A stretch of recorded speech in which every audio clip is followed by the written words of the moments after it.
yoga works, which I think is really interesting because it kind of reflects what we tell our students. And to understand every detail of the handout's probably not important, but Victor was kind enough to point out how distracted I was last week. The next, anything take with a grain of salt, I said in the last video, because I don't think I was really here at all. It was kind of a difficult week. So I particularly misspoke about parasympathetic and sympathetic nervous system, so I can hand out about that. Also about hyperventilation, which is when you're panting, you don't have enough carbon dioxide, right? Which is why Kapalabhati can be a little bit difficult. So give you a handout about that. And understanding that when, again, how much information do our students really need to get? Yesterday, I was just trying to give them the idea that their ribs shouldn't stick out and their pelvis shouldn't dunk, and it was like, they were like, oh my gosh, I want information overload. Which, like, to us, seems natural and easy, and it should be absorbed in a second. But to people who are beginning yoga in particular, it's a whole new world. It's a crazy thing, right? So we don't have to get, and we should not get into great detail, because in all of these things, too, there's a lot of variation, and a lot of research is happening, and things are being, I don't like to make claims that we don't know for sure. But for sure, practicing Ujjayi breathing, the sounding breath that we use, does help people to slow down, to focus on their breathing, and to be more present, which tends to help them relax. Does it actually stimulate the vagus nerve enough to create a relaxation response, and is that why yoga is so good for us? Maybe. But I think that's what these studies are trying to find out. But for sure, I would say that when we talk about yoga being good to reduce stress, it's not the hamstring stretching, although hamstring stretching is important because you don't stretch your hamstrings and your back hurts as a result, you're probably stressed. But it is the breathing. It is the breathing. So for sure, and I say this all the time, I think the most important thing we teach is the slow diaphragmatic breath, particularly using the Ujjayi sound, although you could do it without. But even interestingly enough, when I've been teaching the meditation classes, and there are people who don't do yoga, a lot of them tell me making the sound really helps. That really helps me to settle into my breath. So I would suggest that that's a very good thing. And there is an article here, I think, on vagus nerve, which please, if you're writing it down, don't spell it D-E-G-A-S. I would say that's the sympathetic. There's one here on how does the vagus nerve convey gut instincts to the brain. The idea being that since the vagus nerve connects to all of our organs, that the state of the organs is actually, there's signals going back and forth, right? When you're done with what you're talking about, I just want to ask a question back on the breathing. Yeah, sure, absolutely. That there's signals going back and forth, and I think this is like the brave new world of research that's going on now with depression, with anxiety, with IBS, with all of the different things that are connecting here, which really were taught in the yoga tradition for thousands of years, the idea that if we can bring attention here, and if we can soften the belly, and if we can create a sense of ease physically in the belly and through the breath, that we will actually feel better. So, again, the fellow who wrote that article, Gut Instincts, he's citing some real research. I went and looked at it, but I think he's also drawing a few conclusions that, may or may not prove to be true. So let's just teach them to breathe and let them come to you and say, gosh, since I've learned to breathe, I don't feel as depressed. I feel more energetic. I feel happier. Yes. Suzanne and I missed the breathing course. We watched the whole class video, and we reviewed our notes and the books. And there's one thing that I just can't get. Sure. I want to ask it, but then I just want to know if it's just me that's not getting it, I'd be happy to pay for a private lesson. I don't want to waste anyone's time hearing the answer. But if you guys also want to hear it, then maybe it's worth Can't do that long an answer. Okay. The one part I don't get is how we start in the lower diaphragm to come up. I mentally, I'm looking at the muscle books. I can't figure out how it starts down that low, and that relates to what we're doing with our muscles. Sure, sure. So how does the exhale get initiated at the pelvic floor? Is that your question? How does that all relate? Yes, Yeah, yes. yeah. The initiation at the pelvic floor, Sure. I keep trying physically to feel it, and I can't. Sure, okay, yeah, and we're actually going to do some of that today. So Oh, that's okay. perfect, that works out great, yes. But I realized that I kind of just jumped in because I was looking at the handouts. Let's invoke our teachers and let's arrive. So, very briefly, you can't breathe in your pelvic floor. You can only breathe in your lungs, right? So all of that exchange is happening in the lungs. Does the oxygen go into the blood and help the cells with their metabolic processes? Yes. Can I breathe into my belly? Can I breathe into my baby toe? No. We can only direct our attention through application of the breath. So if I'm in triangle pose and I say, breathe in, expand the ribs, exhale, stretch out the toes. That exhale creates, particularly doing well, creates stability so the focus can travel here, as opposed to, okay, focus on your toes, then it's kind of a brain-oriented, like I'm trying to go here. The breath helps us to embody, right? When we feel the action of the breath in the body, we feel embodied all the way through our limbs. Yes? Does that help in terms of that? Now, how do the muscles of the pelvic floor, the lowest belly, the transverse abdominis aid us in exhale? Their contraction helps to sustain the torso while the diaphragm moves up passively, right? Because when we inhale, the diaphragm contracts and moves downward. That's the contractile action, right? It does not contract to move upward. It is released upward. And that could and does happen to some minor degree, whether you use this or not, right? However, when most people who don't use this at all are breathing, they breathe up here. This doesn't move much. This is pulled on. And this creates tension and lack of tone here, right? It also doesn't create the space for the diaphragm to move downward, to massage the organs, and for the diaphragm to move well upwards so that we send blood back to the heart. So this kind of breathing creates tension generally, doesn't slow down the heart rate like slow breathing does. So we use the action of the pelvic floor and the lowest belly and the transverse abdominis to slow down the exhale, right? So if I'm doing this, breathing through my nose, I'm not slowing down my exhale at all. I'm breathing rapidly. It's hard to slow down your exhale without using your belly. Let's just for fun, let's try it. I'm just thinking this through as I say it. So let's just, don't you try breathe. Don't use your belly muscles at all and try to slow down an exhale. So nose breathe. Breathe in through your nose. Try to slow down your exhale. Can you? No, not you're relaxed. Not much. I mean, you can more than panting, for sure. You can a little bit. And if you mouth breathe,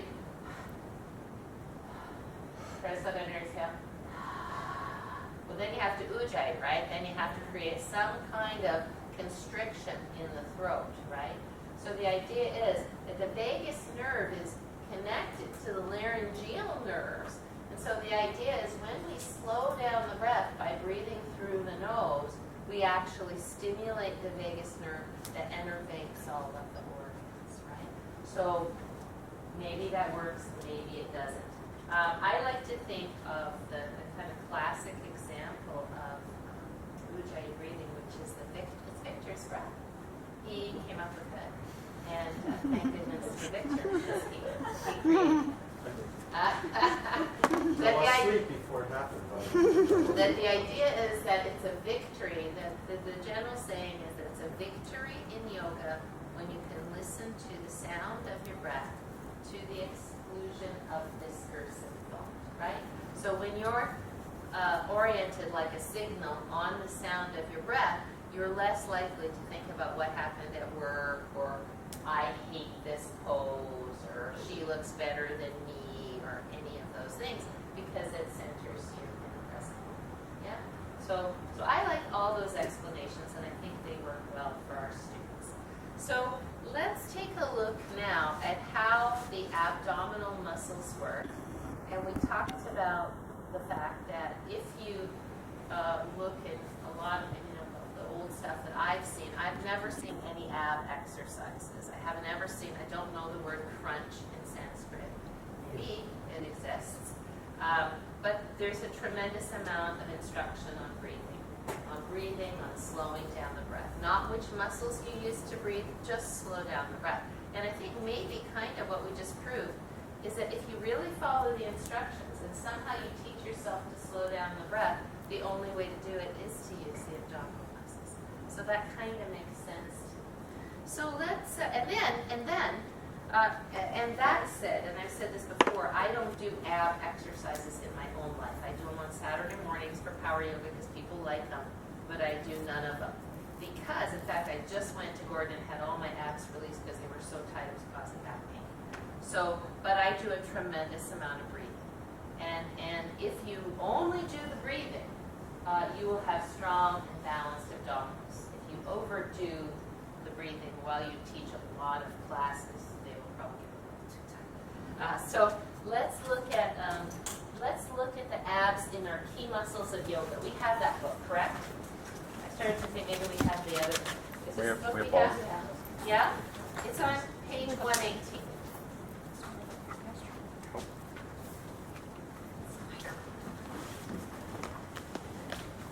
Oh, and I wanted to say also, it's important to think about this. So if you think about our regular students, just the people who come in off the street, why is it important for them to have strong abdominal muscles? And if you look at, to me, this whole idea of core, is a little tricky, because it's not just the core that needs to be strong, right? The upper back needs to be strong, the glutes need to be strong, the whole body needs to be balanced in strength. So it's not just core strengthening.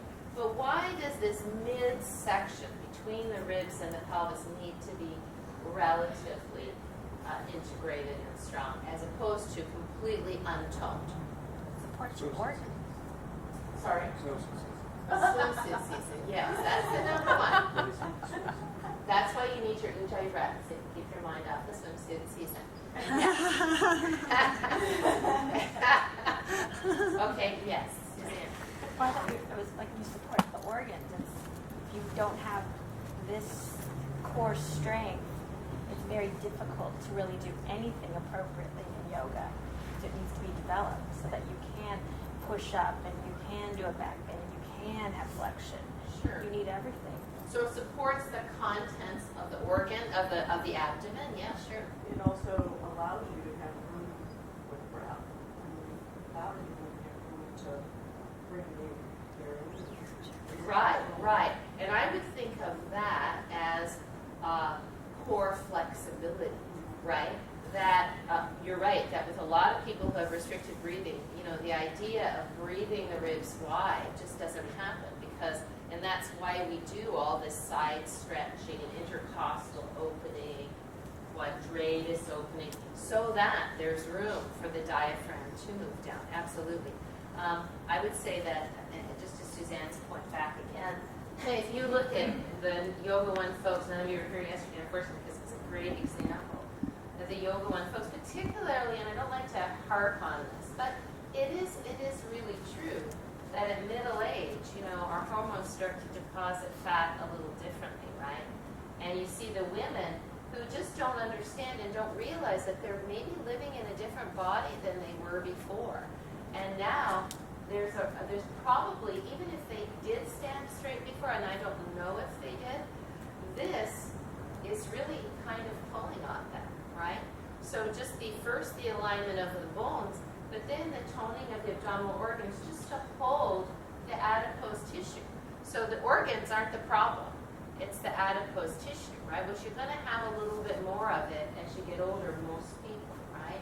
But if I've got this pulling on it, there was, God bless her, a woman yesterday who, you know, she had the kind of triple whammy. She had a cyst on her spine, she had bursitis, she has scar tissue in her back, she is short, her husband is taller, and she stands like this, and she's got, you know, a barrel middle section. And she has back pain. And she came to yoga last Saturday and, you know, really was great. But she said this Saturday, you know, my back was kind of hurting after. Well, you figure if she's been standing like this forever, and now I'm asking her to stand up straight, it's going to start, it might be a little tense. So we have to be a little bit careful about that. And that's why I really like the lying down. I will start my Yoga 1 class often doing just this, right? Exhale. Remember we did that last week, right? Last time, slowing down the exhale. Because then we're creating some length here. I certainly wouldn't want to start any abdominal practice without having lengthened the back muscles first. You're right. And so this creates, to answer my own question, this girdle, literally, of muscles creates stability from this anchor point carrying this heavy load, right? So all of this somehow has to be carried over that. And if we stand chronically with our shoulders back and our hips forward, what's holding us? The lower back, right? We don't have balance holding. And if we go to play tennis with our 20-year-old son, who's really, really strong, and he hits the ball, and we don't have any core strength to return it, our arm goes flying back, and now we have a rotator cuff injury. So the main reason that we want some level of strength and balance here is to create stability within activity. Does make sense, right? And you see how our students, when they come in, have no idea of how to move from here. One of the primary examples is watching this.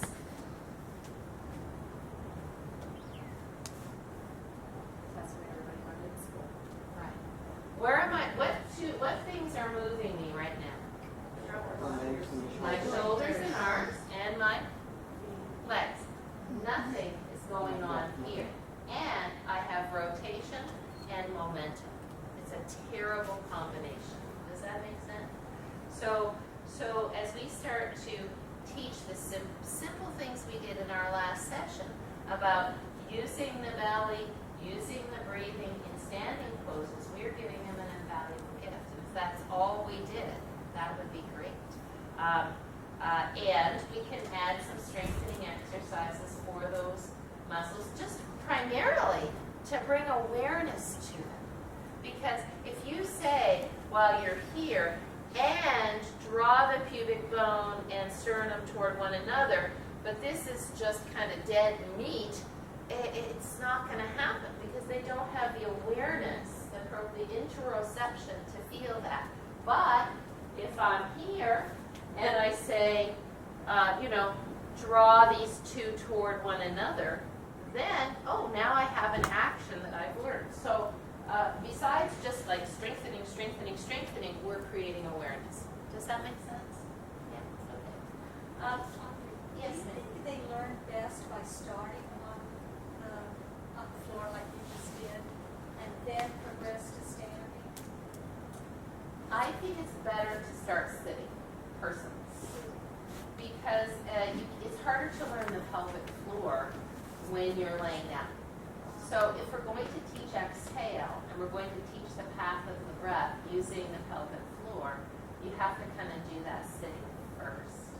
And And then what I'll generally do if I'm teaching this, and we'll go over it, is I'll start by sitting on the block. We talked last week about pretending that you have a sock in your pelvic floor, or in some places where they're working, particularly in people who have pelvic floor issues, they have them sit on two softer, not those hard one, balls underneath the sit bones on a chair, for example, and lift one leg and feel how the pelvic floor moves, and then rock back and forth to feel the pelvic floor. And there's a lot of ways to learn more about your pelvic floor, and if you're interested in that, there's a great book on it. But again, it gets into the realm of physical therapy for me. I don't think I would teach a whole lesson like that on pelvic floor. Although, geez, it'd be a great lesson. So I like to start teaching pelvic floor sitting to kind of review, because they can see you, the path of the breath, then to lay down, do it on the back, and then to stand up and do it standing. And sometimes I skip those steps because most people have done it. So it depends whether it's a teaching lesson or whether it's just a review lesson. Does that make sense? Yeah? Am I getting in the direction of your question?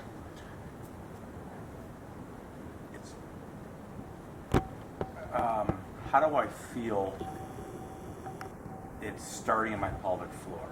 Is it essentially looking at this picture of the rectus abdominis and just visualizing No. the fact that muscle is coming up? No. Hang on a sec. This was the picture.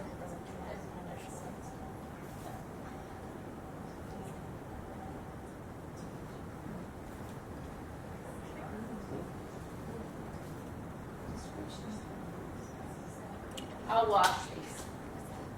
They're actually eye wraps, so I will definitely wash them. Barry, sit in Virasana on a block, please. No, just Barry. We're going to watch him experience his pelvic floor. Do you want me to stay where I'm at? Yeah, come on over here, why don't you? It's a rolled up sock. We're pretending. Soft. Nice, yeah. Good. Okay.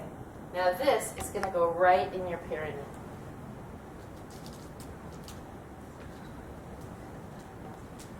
You feel it there? Yeah. Good. All right.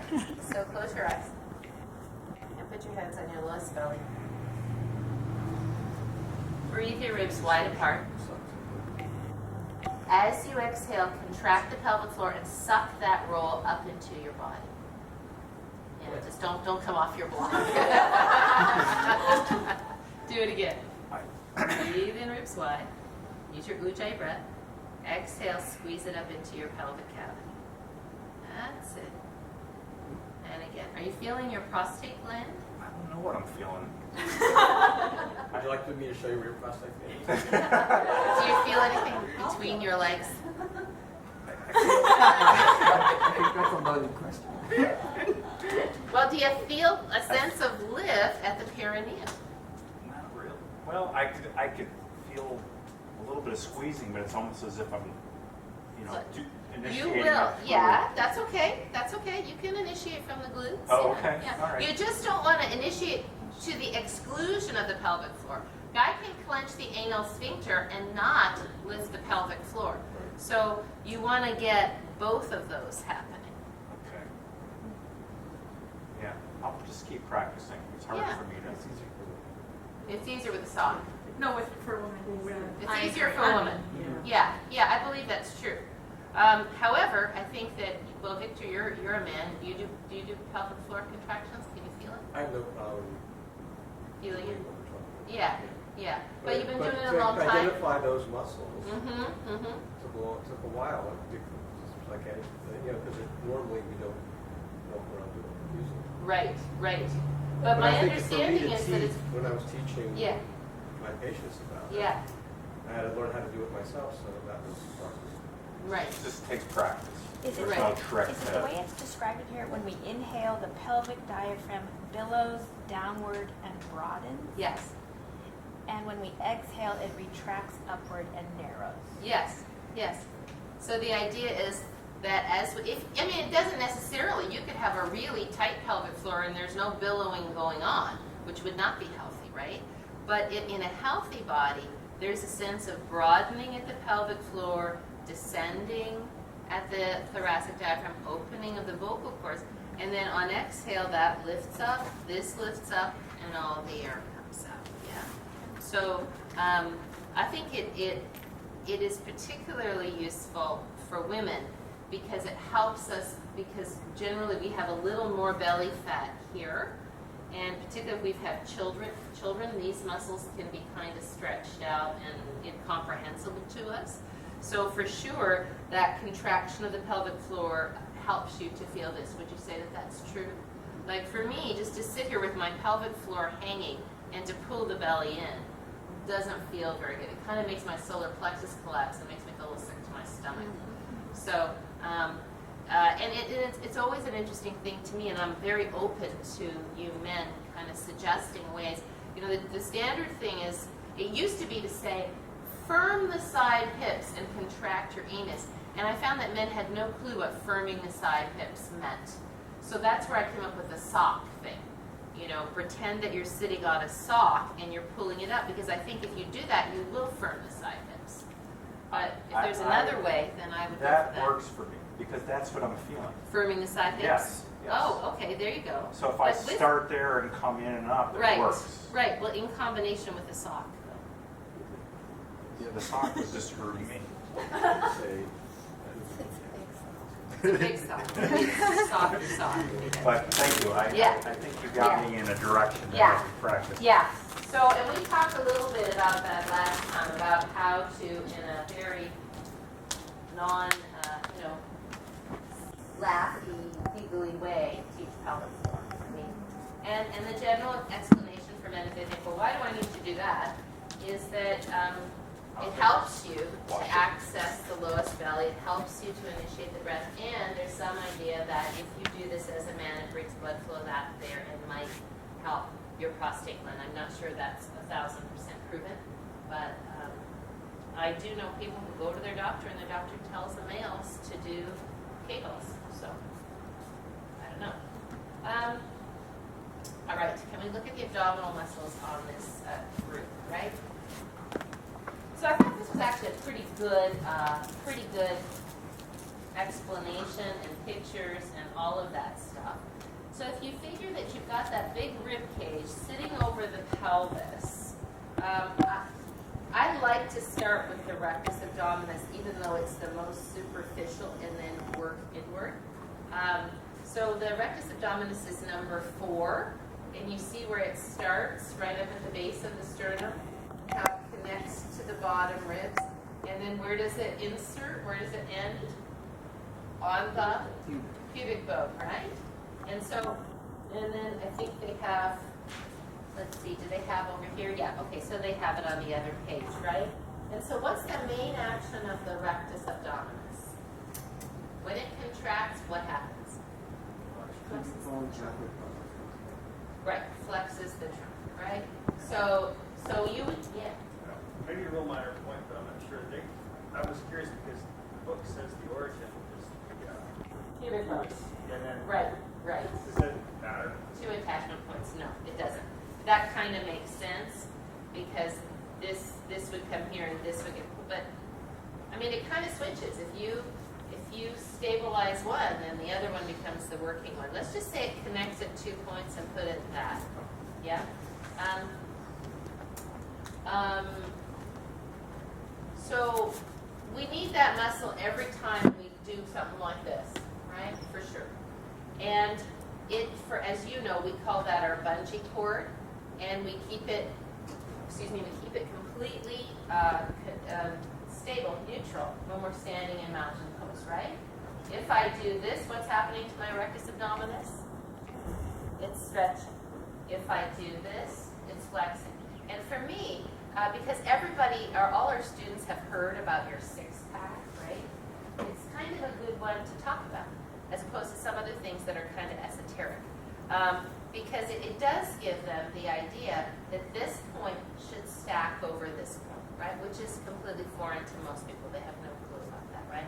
So that idea that when you're teaching people their posture, having them put their hand on their sternum and having them put their hand on their pubic bone and feeling how that works, I think is a really good thing to do, because then when they come to something like side angle pose and they're doing that, you have this opportunity to say, bring those 2 points together, stabilize with the rectus abdominis, which doesn't mean that it's going to flex the trunk, it means it's going to neutralize the trunk. Yes?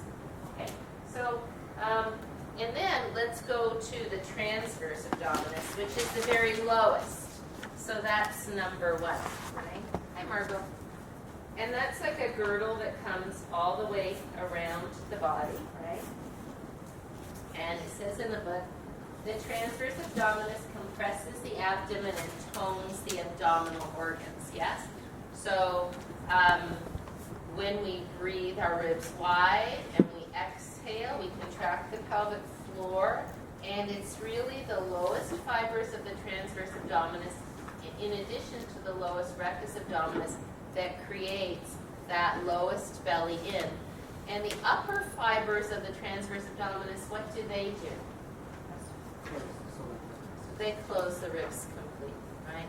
And we were talking about that in our classes recently, the idea that a lot of folks stand not only hips forward, but bottom ribs flared, right? So they can't get a full and complete breath because the posture doesn't allow that full contraction of transverse abdominis. So the way the simpler the better. The way I explain the transverse abdominis is that it is a girdle. Here, what does a girdle do? It squeezes in, right? When you inhale, you want to expand through all the muscles of the intercostals, and those muscles stretch. When you exhale, by using the lowest fibers of the transverse abdominis and the upper fibers of the transverse abdominis, you close the ribs completely, so you get a full complete breath. Does that make sense? Yeah. And that is a stabilizer for all of the things we do. You couldn't just use your rectus abdominis. It's helpful to use this whole girdle of muscles. And then the oblique muscles, you see, are kind of in between those two. The external and internal obliques. They kind of work, like we said last time, like your fingers and thumb on a jar, right? So what do the oblique muscles do? They help you to rotate, right? And I like what they say in here. The contraction of the external, so the internal obliques are the lower ones. Can you see that there on the pictures? Maybe on page, where do they have it? Yeah, on 120, you can see that internal obliques kind of low in the pelvis and up to the bottom ribs. And then the external obliques up higher, right? So the external oblique is contracting and my internal oblique here, right? The internal oblique brings the opposite side shoulder forward. So if you think of it, it's just like this. It's like your thumb and fingers on a jar, right? Remembering that these muscles are not pushing you around. Their contractility are pulling your back ribs over there, right? There's no pushing in the body, it's only pulling, right? And then these fibers are pulling you around here. Then you go that way, and these fibers are contracting, pulling you around, and these fibers are contracting, pulling you around. And I think that particularly since so many people hurt their backs in lifting and twisting actions, the idea that we train rotation with the breath and with the support. Because if I rotate and none of this, if this is stretched instead of stable, like this, right, what happens? These aren't really effective, and what's happening now is my quadratus lumborum is acting to pull me around more than my obliques. Does that make sense? So I'm shortening these over here, shortening these over here. How many times have you seen this in class? Like 150,000 times, right? I don't know why people do that. I think it's because it's kind of arty. They don't mean to be arty, but they're trying to do something, and it's kind of something that's awesome or something. I don't know. Yeah, and it goes with the locking of the knees. The locking of the knees is So the best thing we can do for our students in teaching that, I am such a firm believer in our spinal swivels. I think they're just crucial. It's the fundamental action of rotation. So we should be keeping our knees bent. You don't see a baseball player standing with straight legs and hitting with a straight leg, right? They're down in their legs, so they've got that movement that's coming from the legs transferred. Now the pelvis stops. Now the belly muscles happen, and then the shoulders finish it, and the head. Yeah, does that make sense? Yeah. So when we teach those swivels, we aren't just passing time. We're teaching a lot. Yeah, does that make sense? So how about we start by looking at our syllabuses, the syllabi, and we will start thinking about how do we start working on core awareness right from ultra gentle through advanced people. Because that's basically it in terms of muscles. I mean, you've certainly got your, what are the muscles in the back that help to balance all of this out? This is your Quadratus muscles for sure. Also your iliopsoas, very big in stabilizing the torso for sure, which is down the midline, you know. So, yeah. Number one, starting in the top left corner. I believe it's page 6. We don't have page numbers, but we will put them on, right? So the first thing we do is teach Mula Bandha, the path of the breath in sitting, back lying, standing, and in sounding Om. And that's kind of what we did last week. That's in the blue, right up at the top. You can barely read it. But we will make it so you can read. You see what I'm saying there? Right? I was looking at the abdominals. Where were we looking at? Yeah, it's under abdominals, where it says pelvic floor, lower rectus, and lower transverse abdominis. Okay. Right? Alice said something the other day, and I wanted to clarify because it was. So she was directed in exactly the correct way, and she used the term pelvic tilt. You know, maintain your pelvic tilt. And I just want to suggest that we don't want to use that term when we're standing up, unless it's describing an antidote to pelvic dunking. If I'm pelvic dunking, I would pelvic tilt. Yeah.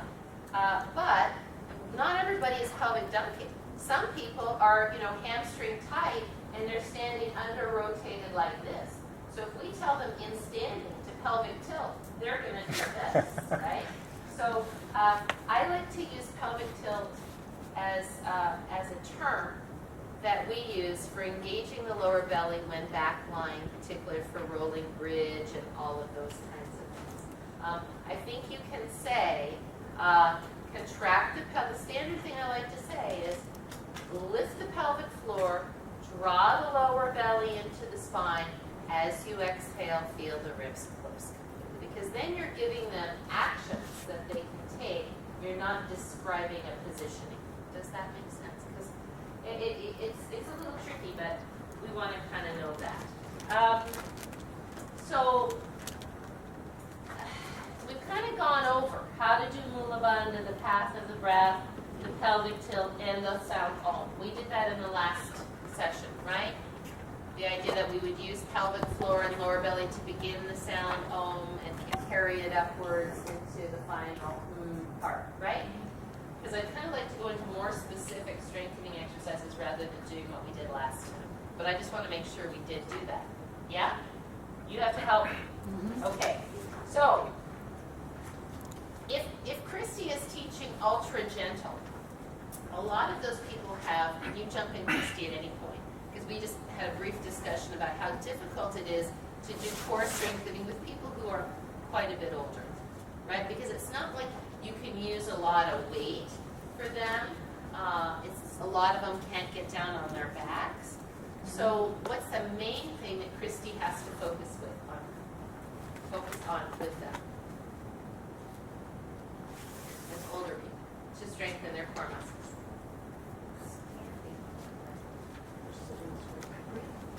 Breathing. Yeah. Breathing, right? Right? For sure, standing correctly will facilitate good breathing. But if you take what I just said and say, if you can teach them to breathe effectively, not only is it going to help them to develop some tonicity here, but some awareness here, yeah? And it will teach them to slow down their breath, because many of them are probably very shallow breathers. And if you think about it, if you kind of are living in a body that looks like this, or if you sit like this a lot, you're rarely getting a full breath. So Christy's job and our job with older people is to make the space for them to breathe. So all the palm tree, all the arms up, all the arms, circles. It's almost like you have to, tell me if I'm right, you have to give them the movements to make the breath happen. You can't just say, expand here, because they're going to not get anything. Is that correct? Yeah? Yeah. So clock, face, all of those things to create breath. But then, how to create some support here. Well, we do it on the chair, right? We sit and we do the contract the pelvic floor, draw the lower belly in. Christy, you do it standing up. Yes, put your hands on your lower belly, right? Standing on one foot with the toe on the floor with the hip back and drawing the belly in. As soon as you take this out, now this has to work a little bit more. And you know, we've all done that apartment building thing, right? Where you take out one side of the apartment building and you pick up this foot and everything else has to work harder. Probably done that in my class. We factor glute here and all that, because that was hip strength. We can do that again. And then the breathing on your back, right? If you can get down on your back, that breathing, very, very good. Should we review that breathing? I think that's the place to start. Yes. And I may have been distracted when I looked at what we looked at the breathing tape in Sure. Singapore. And I don't remember, if you can give me a couple more words, maybe we saw it or maybe it wasn't in the tape. Barry, maybe you and Suzanne saw about the pelvic tilt in the Olympics. Sure. Okay. Because Let's just. I probably Yeah. heard it in class enough that I was just Sure. What I generally, especially if I'm teaching a class where I'm going over breathing, I'm going over path of the breath, use of the pelvic floor, I will almost always end the class saying, let's use the sound Om as a way to practice all of this. So as you inhale, and think of Om not as O-M, but as A-U-M, and as you make the sound Ah, letting the jaw open, contract the pelvic floor and draw the lower belly in. As the sound ooh arises, the transverse abdominis starts to close. And at the end of the ooh and the the transverse abdominis closes completely. Does that make sense? Yes? So then we have them sit. And, well, interestingly enough, today's the day where I'm going to be happening. Lisa, didn't you say that that was the first time you had heard that? Which freaked me out. Right. Your defense, I usually don't. And I'm just following along. I've been paying more attention. Okay, all right. Okay, well, maybe it just, and again, it goes to the fact that if you haven't spent a whole lot of time in Yoga 1 classes, that's where we go over a lot of this, you know. So that's why, like, somebody emailed me today. She says, I've done yoga. Can I come to Yoga 2? And I said, we would love to see you in Yoga 2. And if you're not sure how to Ujjayi breathe, you don't understand the path of the breath with the pelvic floor, the lower transverse abdominis, the rectus abdominis, and the closure of the transverse abdominis, if you don't know the foot position for lateral poses or flexion extension poses, and you don't understand something else, you don't know where your rotator cuff is, you should probably come to Yoga 1 in addition. So, you know, that's the thing, right? Okay. So, I inhale and breathe the ribs wide. As I exhale, I contract the pelvic floor, draw the belly in, and then the ribs close. Yes? So if I'm oming, it looks like this.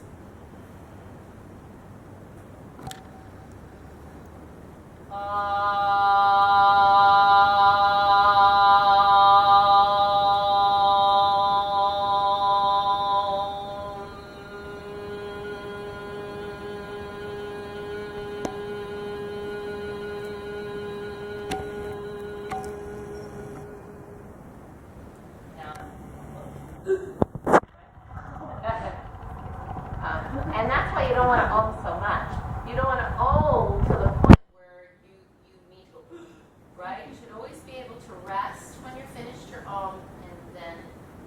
enough space to take the next breath. If you're so out of breath, you have to grab the breath you've owned too long, right?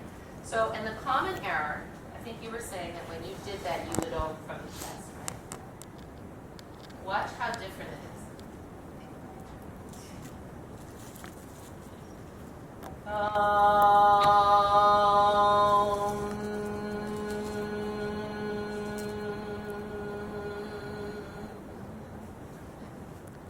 Yeah. So that's closing this first. When you close this first, this goes out. And that's how people breathe.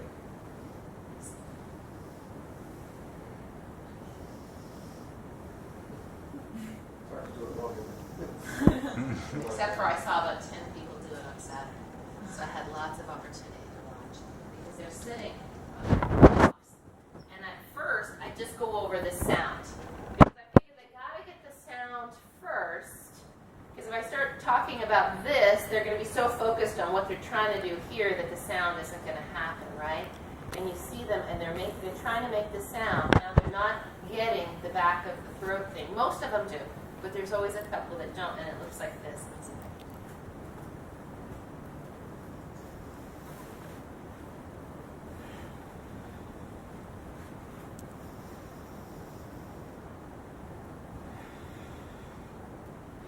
I get too much ujjayi, but that's what's happening. And usually there's a jerkiness to it because they're trying to feel this, but it's not happening because this is so automatic that the belly draws in and the shoulders come up and the chest comes up, right? So what did I do for that person who was doing that? I went up behind her.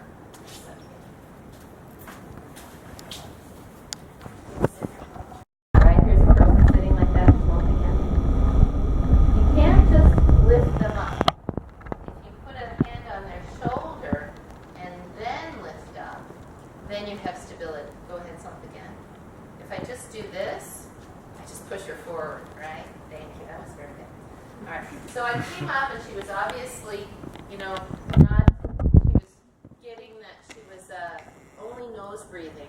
So I did what Indra Devi did in that thing, which I really liked. And on her exhale, I said, let's do this.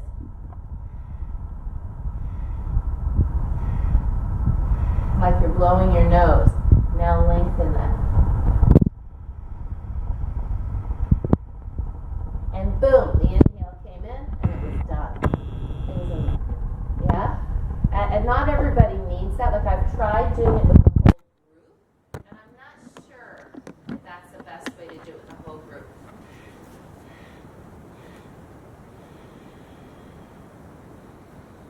But I'm going to experiment with it a little bit more and see if that seems to work. So once she had the sound, she was still going up like this.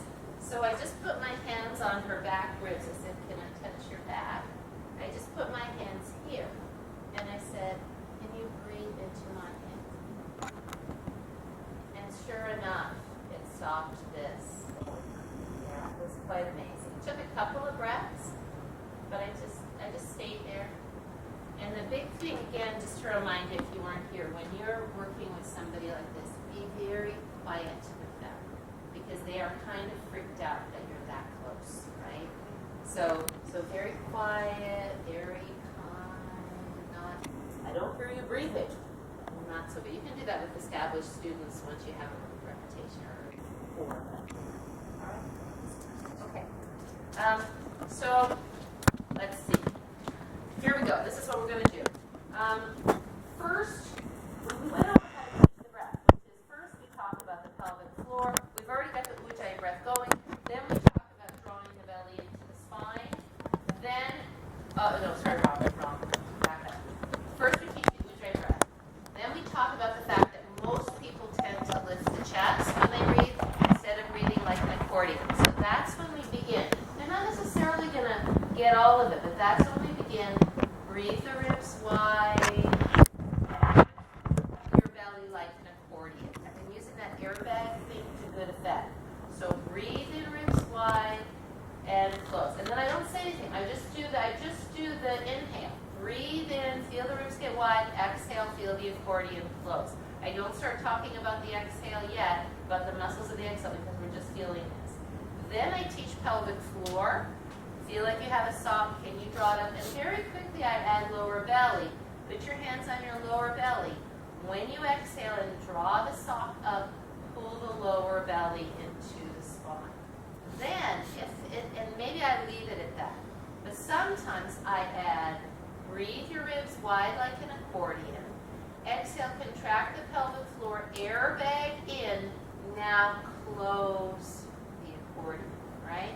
So that would be kind of like Saturday we had, no, it wasn't Saturday, it was some other time. We had quite a few Yoga One people who had been here before and some people who were brand new. And I thought, well, they need to do this practice, and if the brand new people don't get all of it, they'll get some of it, right? And then we laid down on our back. Sorry, I'm giving my feet. And same thing again. I said, when you're laying in this position, you feel like you have a little lumbar curve. When you inhale, breathe your ribs wide like an accordion. You'll still have the lumbar curve. You might feel your back ribs expand. You might get some movement here, you might not. But simply visualize the diaphragm moving down, the ribs getting wide. And often people will, when I say put your hands on your ribs, they'll put their hands here. I have no idea why. Or they'll put their hands here. So you just come around it very lightly. This is kind of the best thing. Or they do this, right, which tightens the shoulders. So just like feel your fingers move apart as you inhale. Feel your fingers come together. I've even done this. Hook your fingers around your ribs. Breathe in. Feel them widen. Breathe out. Feel them come together. But that gets a little creepy for people, right? Especially if they have a lot of adipose tissue, they can't get their fingers hooked in there, so that's a little awkward. So then we do, we don't want to say, you know, how about you even do lay down and put a sock there? You really can't. So then we say, now when you exhale, you'll contract the pelvic floor and draw the lower belly to the spine. You should feel like you couldn't get a piece of paper under here. Your pelvis tilts backward, and we call that pelvic tilt. This pelvic tilt comes from the pelvic floor and the lower belly. It doesn't come, like one of our students has been doing, by pushing down into your feet and clenching your butt, right? So don't breathe with your butt, breathe with your belly. Contract your pelvic floor, lowest belly down, and then accordion closes. So I don't even talk about accordion closes right away.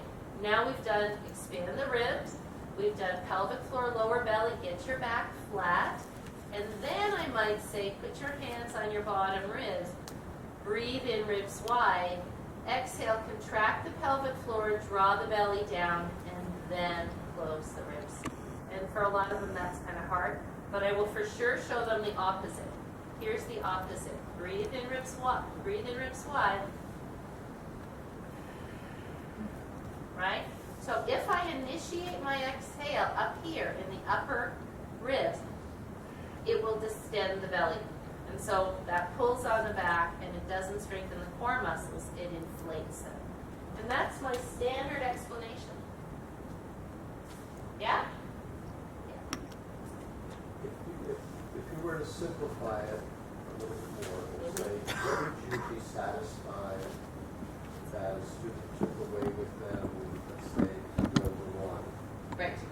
Because it seems to me some of this is like, you know, when you get into the last part, Right. is this more advanced breathing? I'm not sure, but so if you Yeah. say, what's the essential to Draw your why belly into yoga your spine. works? Draw your belly into your spine. Well, I think why So yoga is there works. one or two parts of it you think, well, I'm really happy you got that part, let's keep reinforcing it, Yeah. and then we'll build on 3. And then, Yeah. And like I said, but I will tell you, I mean, I have done this I've taught this exactly the same way for a very long time. If you come to Yoga One regularly, let's ask Alice, is it very clear to you? Was it very clear to you in Yoga One? Because you're right.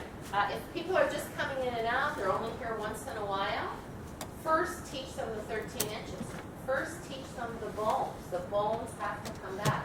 But like Mike was saying that he felt a little uncomfortable about teaching the pelvic floor, so he was just talking about lower belly in.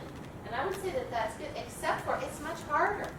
When you learn the pelvic floor and you learn the lower belly, it actually makes it easier. You don't feel like a failure. But sometimes, if I have a lot of new people, I will just say, breathe in, feel the ribs get wide. exhale and the shoulders glide down, draw your lower belly into your spine. You know, that's the airbag effect, right? We're going to breathe the ribs wide.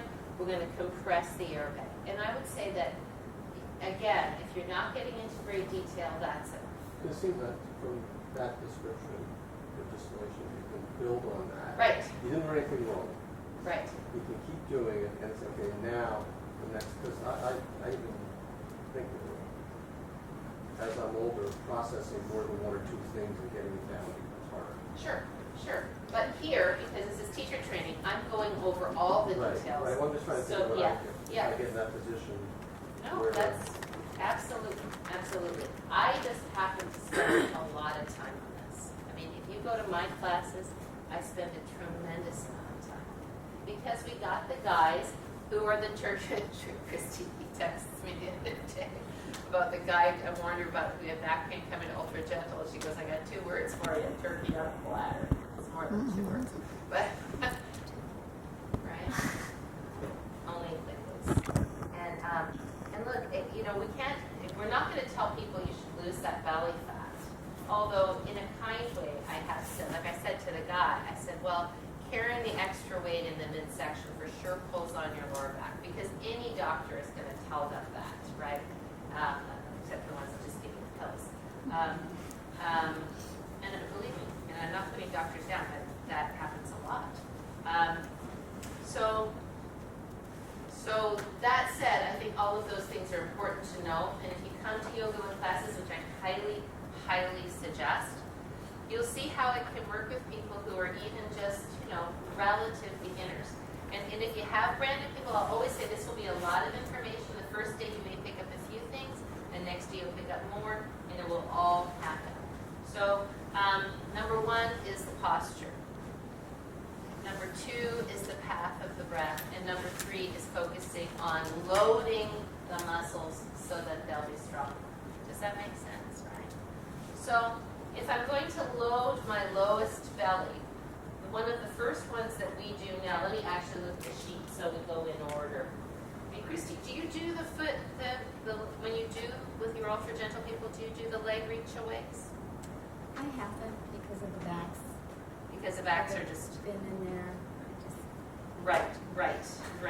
Yeah, I would suggest that's true. So... I would like to. So Yeah, we can certainly do that. But maybe let's go in the thing. Toe raises and foot paddles co-aware and core awareness, one leg on block with toe touch on the floor. So one way to teach this awareness of the muscles, I don't know about an ultra gentle because it's such a big deal for them to come on their toes at all. But I don't know if that's too much for them to learn the core awareness at the same time, except for the stacking. well, we certainly talk about it. Okay. You know, I mean, you can't hurt, right? lower If you've got, ribs in, right. and So, and often if they're doing it on the wall, then they know not to do this, but to do this, right? But I find that when I'm doing toe raises with people and I'm talking about the breath, I'll say bend the knees, inhale, breathe the ribs wide, exhale as you lower the heels, draw the belly in, and close the transverse abdominis as you bend your knees. But I'm not sure they're doing that. But I'm happy if they keep this. If they keep this, this is going to help them strengthen their belly muscles, right? Just the very idea that they don't do this, even here without my hips coming forward, they're stacked, people will do this. Can you see this position? So look, right? Just getting these in, getting this position of the ribs down will help to strengthen their upper transverse abdominals. So that's kind of a good thing. And same thing here, recognizing that arms need to come forward slightly because if they're here, they're going to flare their ribs, yeah? Which is why I don't like particularly beginners to do sun salutations like this because there's no center. It's just all flinging. We did an exercise this week that we've been working on a lot. And I kind of wish we could just do it in our class, but maybe I'll talk about it real quick. Where we had worked in partners, and we had the partner look at the ankle, knee and hip relationship, we let the thigh come forward, then we pulled the thigh back, then we contracted the glute and lifted the pubic bone, and in the more advanced classes we had our leg high, and in the Yoga 1 classes we had our toe on the floor. But can you see this as a core strengthening exercise? I would think that as a very integrative core strengthening exercise, because in order to pull this in, this has to stabilize. If this is like this, I can't pull this. This has to pull this way for this to come up. Does that make sense? So you might try that with your study buddy, standing at the side and looking ankle, knee, hip, contracting the gluteal muscle, and then taking one foot off the floor. And the beauty of this, I gave it as homework all week, is you can do it at Starbucks. I do it at Starbucks all the time, right? Because it counters this. Stand on one foot, put this toe on the floor, draw your belly in, contract your gluteal. Breathe your ribs wide, exhale, contract the pelvic floor, draw the belly in. Nobody even has to know. Yeah? All right, so that's that one. And you can also do it with your foot on a block. And why is this kind of useful? I usually do it with 2 blocks so that the toes aren't hanging over the edge. Because you're not using the other leg. Right. This can hang in a plumb line now as opposed to something that people do with this leg, right? Plus, negotiating, it's not really, definitely not good with 1 block. I'm really feeling that now. Negotiating the softness of the block is really good for interoception of where I'm standing on my foot. If I can feel my foot gripping, my toes gripping this soft block, then I know my weight is forward. And that's the other discussion in standing on 1 foot, is that in pulling your thighs back, is that the toes were not meant to bear your weight. If you, in a standing pose like this, you feel your weight in your toes, you know your thigh bones are forward, yeah?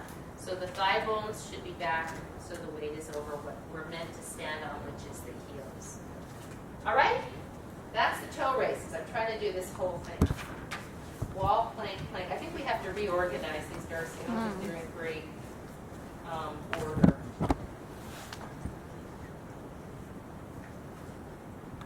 Let's skip over the plank. We'll go there in a minute.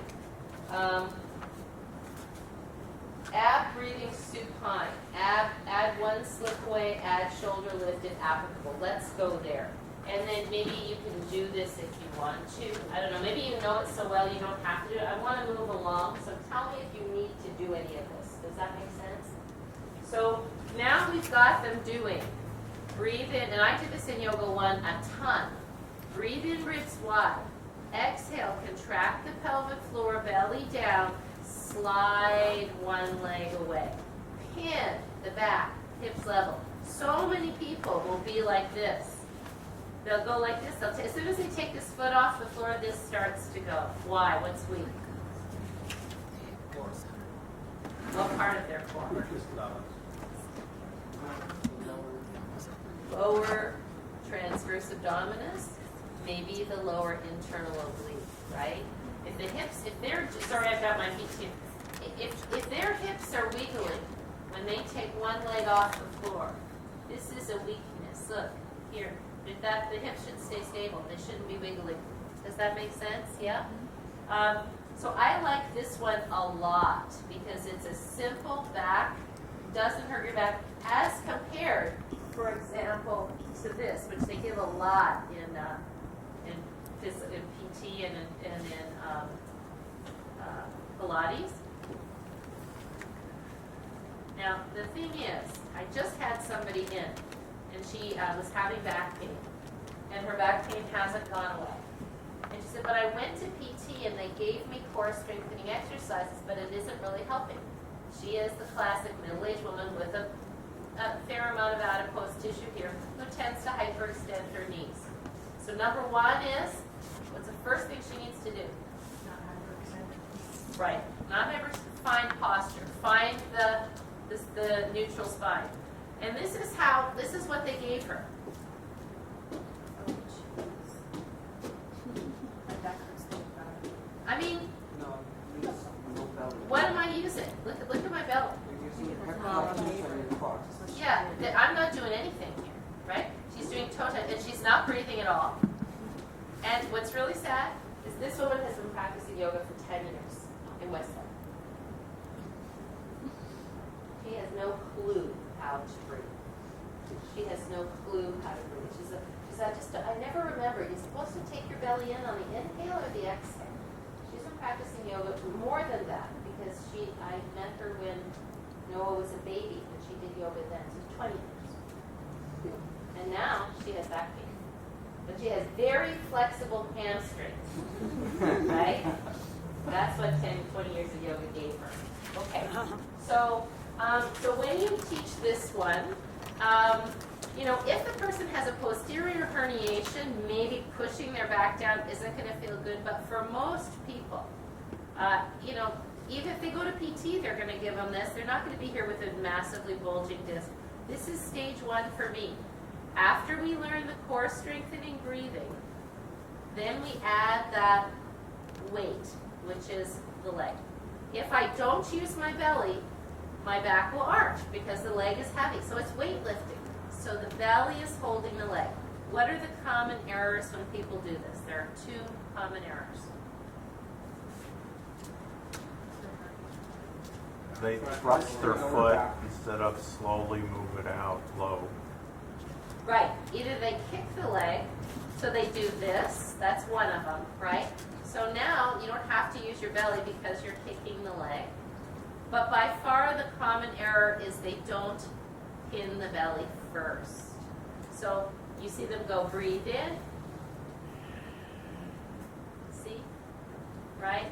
So they have to pin the belly and learn that pelvic tilt first.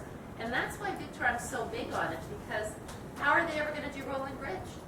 Everything hinges on the ability to feel this nutation of pelvis.